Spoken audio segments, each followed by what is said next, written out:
Hi, my name is Jeremy Hicks. I'm one of the content creators here at the U.S. Institute Against Human Trafficking and Kids Not for Sale. In our last episode, we had a conversation with our founder, Kevin Malone, and pastor, author, and speaker, Francis Chan. What brought them together to actually have this interview was creating a new video study series that the U.S. Institute is putting out. It's called Advocate. What Advocate is about is actually educating the church about how human trafficking exists currently in our nation and what the church can do to respond to it in a Christ-filled way. Today, they're going to talk about their mission of ending human trafficking and trying to get the church involved. Many times people think it's the pastor who should be taking those steps, but many times it's really just any member of the church can get involved in taking a step to actually fight human trafficking. And many times people get around the idea of fighting human trafficking. We all want to end this heinous crime. But as soon as the rallying starts, it seems the hard work begins, and that's when they kind of tailor off. In this episode, Kevin and Francis talk about how they've kind of experienced the same thing. They want to get involved in this fight, but it seems like something always gets in the way. Something always becomes harder. So they spend some time encouraging each other and encouraging other people who might want to also get involved inside the church to do what Christ has called us to do, and that's to be the hands and feet of Jesus. You're going to hear the hearts of Kevin and Francis and how they really truly want to end human trafficking in the name of Jesus Christ. So without further ado, let's get into today's episode. So Francis, I think many years ago, almost 20 now, at least 18, 17, that you started talking about human trafficking, and you were making the congregation aware of this issue, this challenge. And that's been a long time, and I think you got some people that responded and took action. What would be your words of encouragement to churches, no matter if they're real small out in the country, in the Midwest, if they're inner city mega churches? How do you, as a pastor, share with other pastors why this is important to protect, to intervene, to provide, just to get involved in why should it be important? Oh gosh, I mean it's huge, because when I look back at my time, I was 16 and a half years at that church, like the things that I now still cherish is I think about people that were sitting in there when I talked about, let's say, human trafficking. And, there's everything that you're doing. I think of, I don't know if you remember Ted and Sandy. She was my assistant. Yeah. She opened up a thrift store, and they're giving hundreds of thousands every year. I mean, she's older than you. Yeah. And that's a miracle in itself. But she's good point. And she's running this thing. Her and her husband. It's crazy. And then there was a Shannon. I remember, and she started Forever Found. And she's been cranking in that ministry. In the gal in Thailand. Of course, Lana, and just encouraging. And then even when I went to Thailand after leaving Cornerstone, I get there and a guy there, picks me up. I'm like, wait, I know you. He goes, yeah, I was an usher at your church. He goes, you guys talked about adoption, so we adopted a couple girls. You talked about human trafficking, so I moved our family over here to Thailand. And I'm like, what? Like our words, like sometimes you can look at all the people that just sit there and like, oh, that's good, thanks, that was funny, and you forget, no, there were lives that were seriously impacted too. I think of, just even when we tried to do that big outdoor amphitheater and the county was shutting it down, but there was that big hearing and some guy was bashing me, and then one of the city council members, someone on the board of supervisors, I don't even know him, I don't think he was a believer, he goes, hey, I want to refute whatever that guy said about, everything that guy said about Francis. He goes, I don't even know Francis. He goes, all I know is that Cornerstone was the one church that listened to me and actually cared about the kids in the foster system. That was the one church where they let me speak at the platform. Then we moved all of our classes to Cornerstone. He goes, do you realize that we've never had more than a dozen parents? And that was the record. I remember that. Then we moved into the church. And he says, there's over 100 people in every class. And they're taking all of our foster kids out of the system. And I just remember at that time just like, wow. yes, this is the church. This is what we're supposed to do. Like, if you're not involved in these things, like, there's no life. Yeah. You know, when we said, okay, we're going to give away half of our finance, everything that comes in, half of it's going to go out. And every week I'd come up and I'm like, hey, look what we did this week. Mm-hmm. We built these wells, da, da, da, da. And the whole place would just be cheering. And I'm just going, I was so proud of the church. I was so happy about what God was doing there.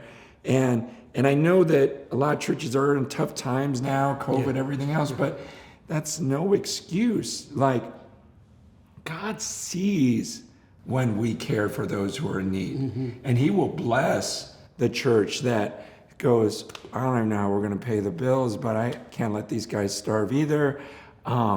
Let's cut our salaries. Let's do whatever we need to do to fight some of these injustices. It's not a guilt thing. I mean, it says that the Lord loves a cheerful giver. Mm-hmm. And I think about that. I think about those days when I would say, hey guys, this is what, we just sent $250,000 to da da da.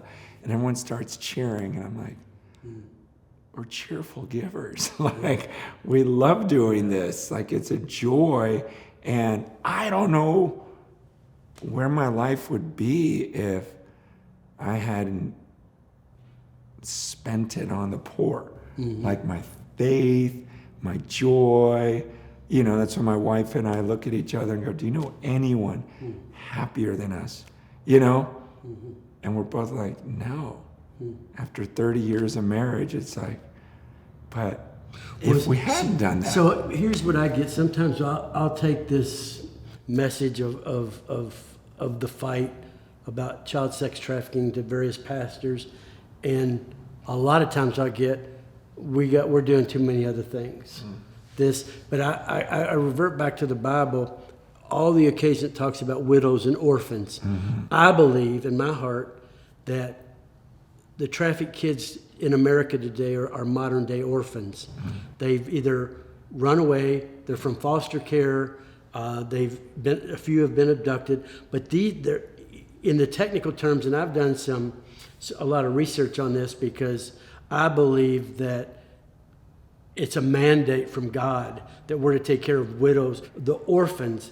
I just really feel like every church should have some, and maybe not every, but most every should have something to do with helping kids that are, like you're talking, poor, they're vulnerable in some way, they don't have parents, or I don't know, I just think that when you tell me you've got too much going on that you can't protect kids and help kids, I'm thinking, maybe so, but that doesn't resonate with me.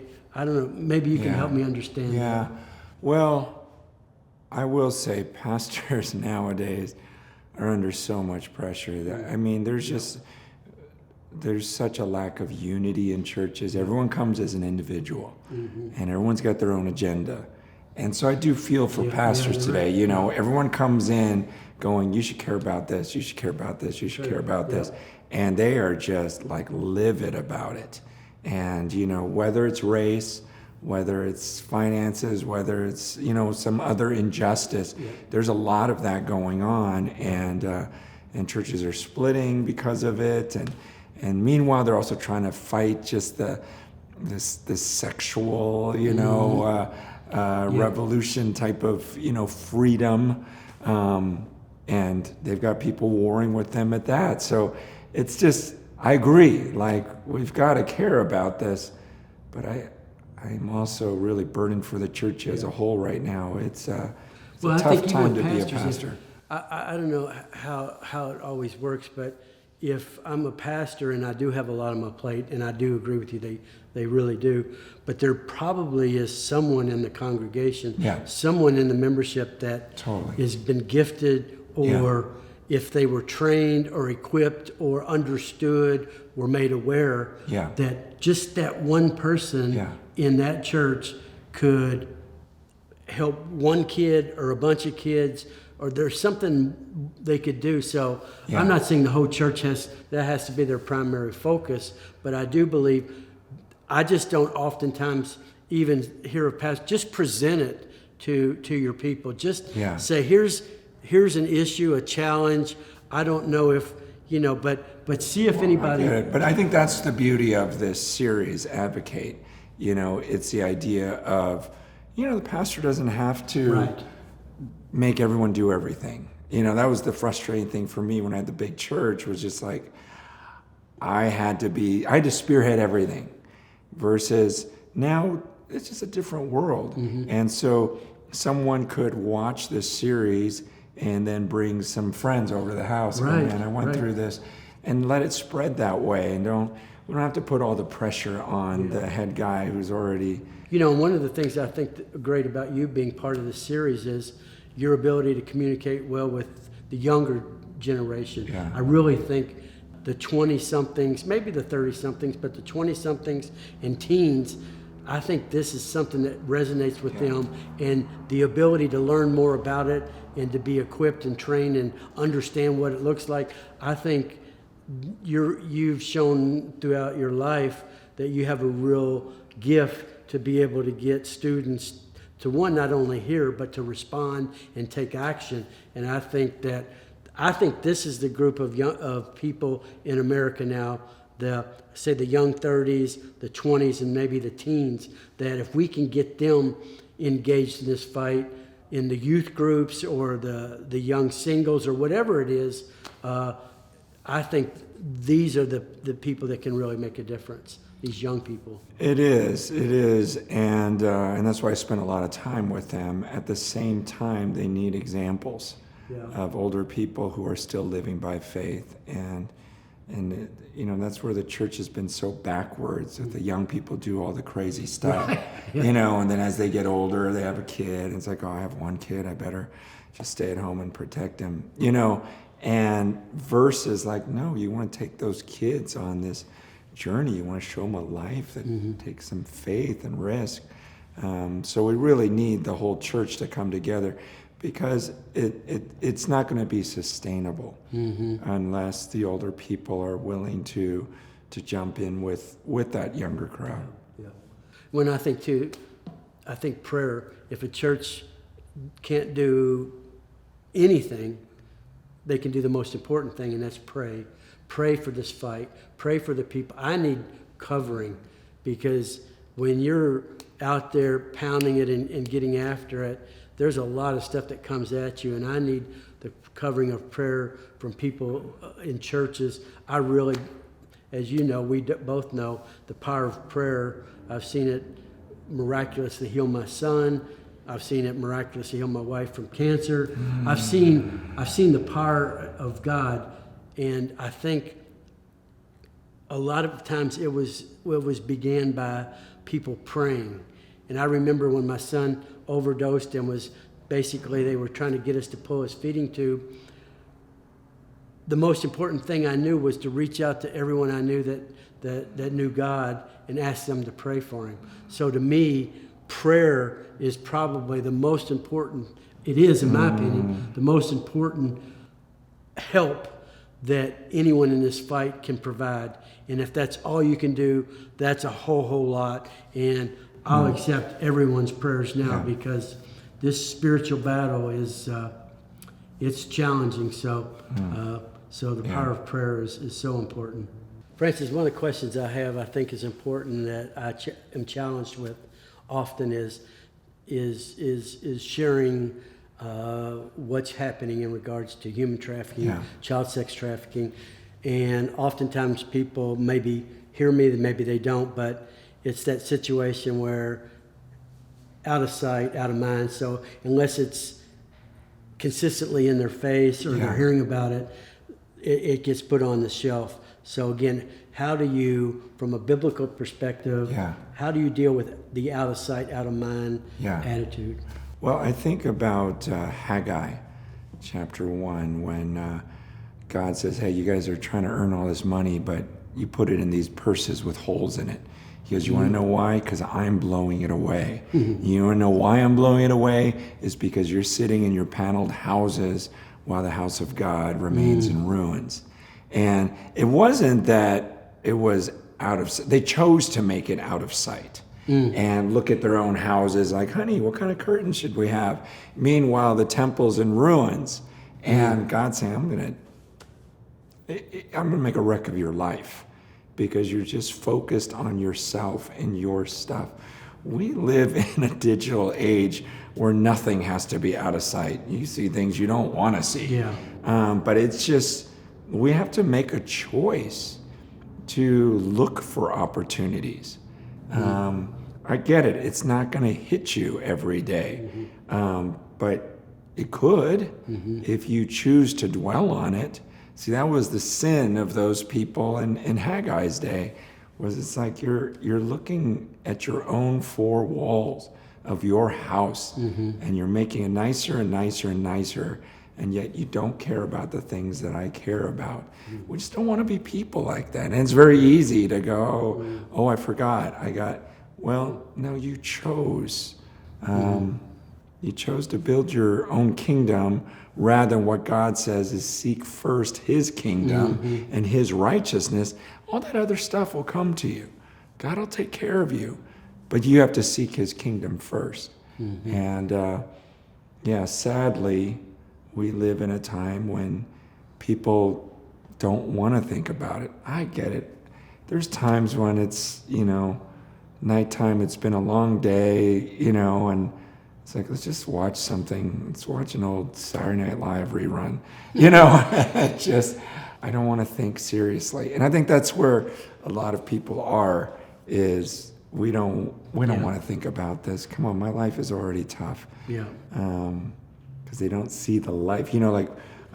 Paul tells Timothy to command the rich to be rich in good deeds so that you can take hold of the life that is truly life. I want them to experience real life, and real life happens when you pour yourself into people that are in need.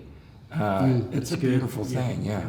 Well, Francis, it's hard to do this, but I do want to thank you for coming to do the Advocate series. And I really do consider you a blessing in my life. You've always been there when I've most needed you, with my family, with different situations that have occurred. We've had a lot of fun together, a lot of laughs, and I think we've moved the needle and made a difference for the kingdom in some ways, hopefully, and prayerfully. And I do consider you a valued friend. And even though we don't see each other like we used to when we were living in the same hometown, but I know you're out there fighting the fight and of faith and doing what God's called you to do. And you encourage me, and you're a blessing to me. And I reflect back on a lot of different things we've done together or I've heard you say. So thank you for being a good friend. Appreciate that. First, it's advocate and not advocate. You know what you said. I'm from Kentucky, and it's different because it's a verb. I said it in Swahili. Oh, that's what. For this advocate. Because it's the verb form in America. And the idea is we want to get people to advocate for them. Okay. What was that saying? It's a verb, which you are an advocate, and we want everyone to be advocates. But anyways. Thanks for that English lesson. I always have to help the white guy with his English. Major in English. That's what I do. I help white guys with their English. No, seriously though. I mean, we haven't seen each other in years, but when this opportunity came up, I made the time. One, because I wanted to see you, but secondly, it's super encouraging to see longevity of fighting for something. We live in a time when people, they can't keep the same job for a year. And so now we're talking about passion for God.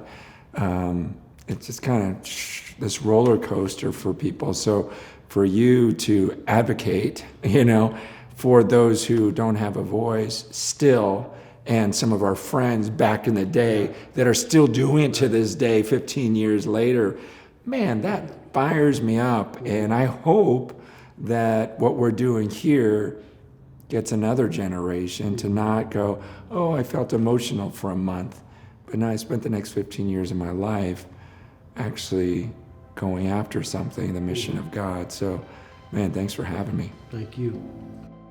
We'd actually like to thank Francis Chan for spending the time with us and sharing his heart to truly end human trafficking in this nation. Now, if you're thinking to yourself after this episode that you want to do a better job at fighting human trafficking in our nation, we actually have some action steps for you. Go to usiaht.org/abolitionist. From there, subscribe to our newsletter. We will be sending you actionable steps that you can do to get plugged into your local community to do a better job at preventing sex trafficking and doing a better job at doing victim care for those who have been trafficked. The more abolitionists we receive, the more action steps we are taking to end this heinous crime, and we can fight together to end human trafficking in America. You can also check out some more of our content by following our social media pages or making sure to subscribe to our podcast, the Trafficking Free America podcast. Thank you so much for spending some time with us today, and we look forward to seeing you again.